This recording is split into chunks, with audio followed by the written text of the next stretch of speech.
Hombres, hombre. And welcome back to some more The 39 Steps. So let's see here, we're on event 13, Downward Spiral. Damaged and intoxicated, Hannay escapes the clutches of the Black Stone, but they know he's nearby. Yeah, we used our bomb or whatever, and blew a hole into the wall, and now we're escaping. And we left some leads or whatever behind us, in the form of a little cloth piece from our clothes or whatever. I woke with a burning head and the sun glaring in my face. For a long time I lay motionless, but those horrible fumes seemed to have loosened my joints and dulled my brain. Oh no. Oh, it's so sad. There was a little gap in the parapet to which I wriggled, and from which I had some sort of prospect of the yard. How have they not found him yet if he had, like, passed out or whatever? I saw figures come out, a servant with his head bound up, and then a younger man in knickerbockers. I saw that rotund figure of my late captor, and I thought I made out the man with the lisp. I noticed that all had pistols. They were looking for something, and moved towards the mill. They're like, oh my god, what the fuck is happening? For half an hour they ransacked the mill. Then they came outside and stood just below the dovecote, arguing fiercely. I heard them fiddling with the door of the dovecote, and for one horrid moment I fancied they were coming up. I fancied it. Then they thought better of it and went back to the house. Is this the mill? It's just a stone thing. All that long, blistering afternoon I lay baking on the rooftop. Oh, I'm so baked right now, Mr. Hannay. Thirst was my chief torment. My tongue was like a stick. I watched the course of the little stream as it came in from the moor. I would have given £1,000 to plunge my face into that. Oh, plunge, plunge, plunge. I saw the car speed away with 2 occupants and a man on a hill pony riding east. I wished them joy of their quest. Oh, I wish that you have a pleasant ride. If that airplane came back, the chances were 10 to 1 that I would be discovered. So through the afternoon I lay and prayed for the coming of darkness. Bzzz, on the dovecote. Escape. It seemed to me that the sooner I got in touch with the Foreign Office man, Sir Walter Bullivant, the better. He must just take or leave my story, and anyway, with him I would be in better hands than those devilish Germans. I had begun to feel quite kindly towards the British police. My plan was to seek Mr. Turnbull's cottage, recover my garments, and especially Scottish notebook, then make for the main line and get back to the south. Alright. No! Oh my god, I forgot 2 of those. Oh my god. Thank god it was a black night. Oh my god, I'm so sorry. Something about health and appearance or whatever. My thirst was too great to allow me to tarry, so about 9 o'clock, as far as I could judge, I started to descend. How did none of them come up with the idea to check on top of the dumb mill? Yeah, whatever. Halfway down I heard the back door of the house open, and saw the gleam of a lantern against the mill wall. For some agonizing minutes I hung by the ivy and prayed that whoever it was would not come around by the dovecote. Oh my god. Then the light disappeared and I dropped as softly as I could. Onto the heart. So I love the yard. Why am I yawning? I don't know. I crawled on my lee of a stone dike. Dike? Is it that like insult or whatever for Jews? No wait, dike. No, to lesbians I mean. Yeah. Till I reached the fringe of trees which surrounded the house. I was in a pretty bad way. Alright, we're at like marshlands. 10 minutes later my face was in the spring and I was soaking down pints of the blessed water. But I did not stop till I had put half a dozen miles between me and that accursed dwelling.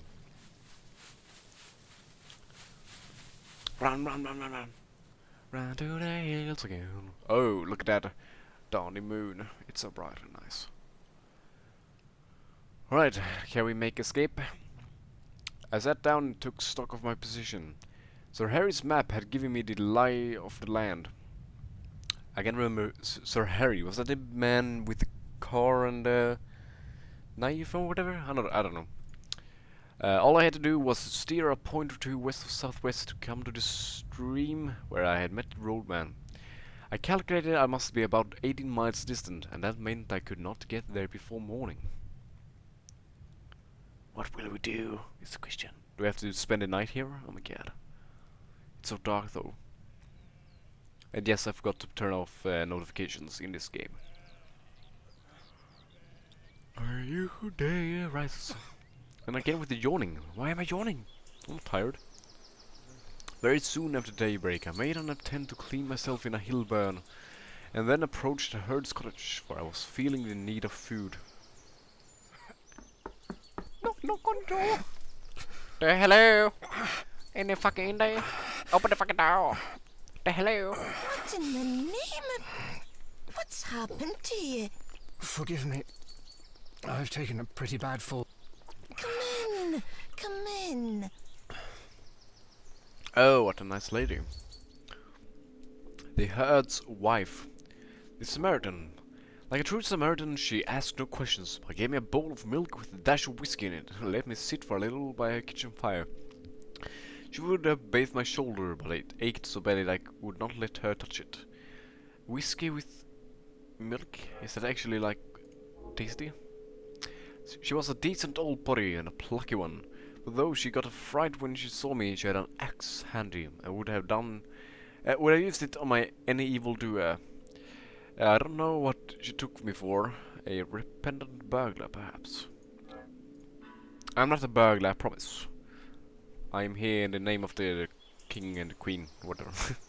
She showed me how to wrap the plate around my shoulders, and when I left the cottage, I was a living image of the kind of Scotsman you see in the illustrations of Burns' poems. I don't know who Burn is, fortunately. I'm so sorry. No education. Please, take this as payment for your hospitality. No. Keep your siller. No. Give it to them that he erected it. Oh, recht then, if you insist. Tak my plead, and this old hat that belonged to my man. Oh no, she lost her husband. I passed over the miseries of the night among the wet hills. Twice I lost my way, and I had some nasty falls into peat bogs. I had only about 10 miles to go as the crow flies, but my mistakes made it nearer 20. The last bit was completed with set teeth and a very light and dizzy head. Is it really that good to spend a night out in this rain? But I managed it, and in the early dawn I was knocking at Mr. Turnbull's door. Hello, Turnbull. Where are you? I need my stuff back, yo. And he's like, oh no, I like this. Where are ye that comes stravaiging here in the Sabbath morning? My head was swimming so wildly that I could not frame a coherent answer, but he recognized me. Ah. Aye, have you got my specs? I fetched them out of my trouser pocket. You'll have come for your jacket and waistcoat. Come on by. Losh man, you're terrible down to the legs. Hold up till I get you to a chair. What? Does he have any questions of where I've been? Well, Scottish Samaritan, guess something, spirit. I had a good deal of fever in my bones, and a wet night had brought it out, while my shoulder and the effects of the fumes combined to make me feel pretty bad. So bad. Perceived I was in for a bout of malaria. What? Malaria? In Scotland? Before I knew, Mr. Turnbull was helping me off with my clothes and putting me to bed in one of the 2 cupboards that lined the kitchen walls. Oh, yeah. Oh, Mr. Hannay. Oh, Mr. Turnbull. Oh, don't stop. He was a true friend in need, that old roadman. Oh, Mr. Turnbull. I want to be more than your friend, Mr. Hannay. Alright, there you go. Dry fly fisherman. Okay. So yeah, I'm gonna end this episode right here. Let's see, how many do we have left? 1, 2, 3, 4, 5, 6. Alright, only 6 ones left. And yeah, I want to thank you for watching. Gracias por ver. I wish you a fine nice day, dudes. And until next time, hasta luego.